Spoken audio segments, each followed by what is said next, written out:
దుర్గమ్మ తల్లి కాపాడమ్మా.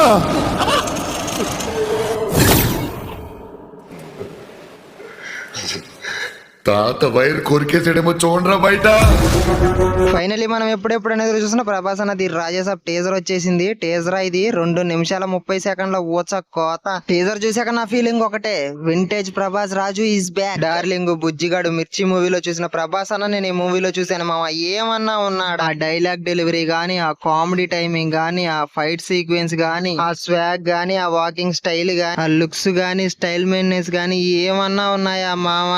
రాసి పెట్టుకో, గ్యారంటీగా 2000 కోట్ల బొమ్మ ఇది. డైరెక్టర్ మారుతి గారు ముందే చెప్పారు మామ, మీరు ఎక్స్పెక్ట్ చేసిన దానికంటే 1% ఎక్కువే ఇస్తానని. మాట నిలబెట్టుకున్నారు Maruthi garu. I love you. And VFX తమనన్న ఇచ్చిన బీజిఎం టాప్ నాచ్ అంతే. ప్రొడక్షన్ వాల్యూస్ కూడా కెవ్వు కేక ఎక్కడా తగ్గలేదు. ఇంకా స్క్రీన్ ప్లే కలర్ గ్రేడింగ్ కూడా నెక్స్ట్ లెవెల్లో ఉన్నాయి. అండ్ ప్రభాస్ గారితో నిధి అగర్వాల్ మాలవిక మోహన్ల మధ్య వచ్చే కామెడీ సీన్స్ కూడా చాలా బాగున్నాయి. డైలాగ్స్ కూడా నెక్స్ట్ లెవెల్లో ఉన్నాయి. అండ్ సంజయ్ దత్ గారి లుక్స్ కూడా చాలా బాగున్నాయి. అన్నట్టు బ్యాక్గ్రౌండ్ లో వచ్చిన వాయిస్ కూడా సంజయ్ దత్ గారిదే. టీజర్ లో విజువల్స్ గురించి ఎంత మాట్లాడుకున్నా తక్కువే మామ. గ్రీన్ స్క్రీన్ అని ఎక్కడా తెలియలేదు మనకి, అంత రియలిస్టిక్ గా ఉన్నాయి. నెక్స్ట్ లెవెల్లో ఉన్నాయి. ఒకే ఒక్కసారి మాత్రం టీజర్ నన్ను డిసప్పాయింట్ చేసింది మామ. ఎక్కడంటే మోషన్ పోస్టర్ లో చూపించిన ఈ ప్రభాస్ గారిని ఈ టీజర్ లో ఎక్కడా చూపించలేదు. ఆ క్యారెక్టర్ ను కూడా కొద్దిగా రివీల్ చేసినా బాగుండేది అనిపించింది మామ. సర్లే ఇంకా దాని గురించి పక్కన పెడితే, అండ్ ఉలిక్కి పడేలా డిజైన్ చేసిన హర్రర్ సీన్స్ కూడా చాలా బాగున్నాయి. లాస్ట్ లో ప్రభాస్ అన్న ఎక్స్ప్రెషన్స్ కి ఎవ్వు కేక. ఫైనలీ మారుతి గారి టేకింగ్ కి, ప్రభాస్ అన్న యాక్టింగ్ కి mass rampage December 5th box office బద్దలు అంతే. ఫైనలీ టీజర్ మీకు ఎలా అనిపించిందో మర్చిపోకుండా